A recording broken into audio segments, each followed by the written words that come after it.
Emotional poverty is rarely visible. It does not announce itself through silence or tears.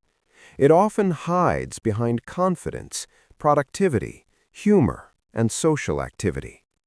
Many people appear functional, even successful, yet remain emotionally underdeveloped. Emotional poverty is not about lacking emotions. It is about lacking the ability to understand, regulate, and take responsibility for them. Most people feel deeply, but few are taught how to process what they feel. From early childhood, emotions are treated as inconveniences rather than signals. Anger is corrected instead of explored. Fear is minimized instead of understood. Sadness is rushed away instead of allowed. Over time, people learn that emotions are something to control, avoid, or outsource to others. This conditioning creates emotional illiteracy. Without emotional language, internal experiences remain vague and overwhelming. When emotions cannot be named, they cannot be managed. Instead of responding, people react. Instead of reflecting, they defend. Emotional poverty begins when reactions replace awareness. Another reason emotional poverty persists is avoidance of responsibility. Many people believe emotions are caused by external events or other people. They say they feel angry because someone disrespected them, anxious because life is unfair, or empty because others failed them. While external triggers exist, emotional maturity requires recognizing that reactions are internally generated. Responsibility is uncomfortable, so it is often rejected. Taking emotional responsibility means acknowledging that feelings are signals, not verdicts. It means recognizing patterns instead of blaming circumstances. Most people avoid this because responsibility removes the illusion of control over others. Emotional poverty thrives where blame feels safer than accountability. Emotional growth also requires discomfort. Understanding emotions involves sitting with uncertainty, shame, grief, and fear without immediate relief. Modern culture prioritizes comfort, speed, and distraction.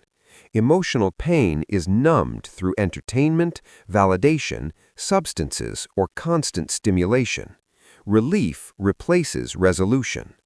Over time, this avoidance weakens emotional resilience.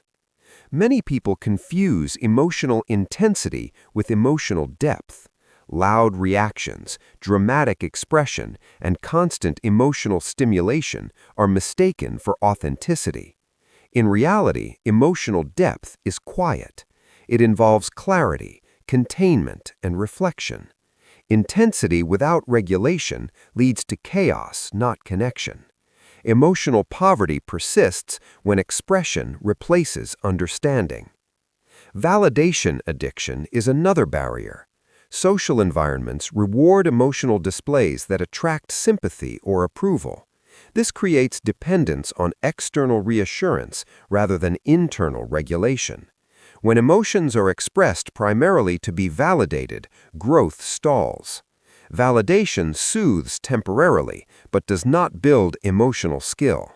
Emotional wealth requires self-soothing, not constant reassurance. Fear of vulnerability keeps many people emotionally stagnant. Vulnerability is often associated with weakness, exposure, or loss of control. As a result, people protect themselves through emotional armor. They intellectualize feelings, joke through pain, or detach completely. While these strategies offer short-term safety, they prevent emotional intimacy and growth. Unresolved emotional patterns repeat themselves. People experience the same conflicts, disappointments, and relational breakdowns with different faces. Without reflection, these patterns feel like bad luck rather than internal loops. Emotional poverty is maintained when repetition is mistaken for fate.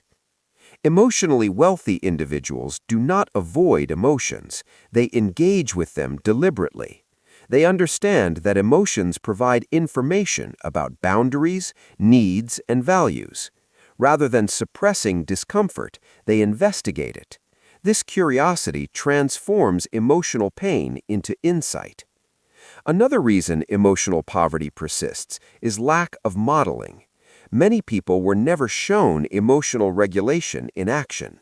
They grew up observing emotional volatility, avoidance, or suppression. Without examples, emotional maturity feels abstract. People cannot replicate what they have never witnessed. Emotional wealth requires slowing down. It requires noticing internal shifts before they escalate. Most people live reactively, responding after emotions overflow. By then, damage has already occurred. Emotional poverty thrives in urgency. Emotional wealth develops in awareness. Language plays a critical role. Without precise emotional language, feelings remain confusing. Emotional wealth does not remove pain, but it transforms pain into direction. Emotional poverty is common, but it is not inevitable. It ends when responsibility replaces blame, awareness replaces reaction, and discipline replaces avoidance. Ultimately, most people remain emotionally poor because emotional growth is invisible. It requires patience, humility, and discipline. Yet the payoff is profound.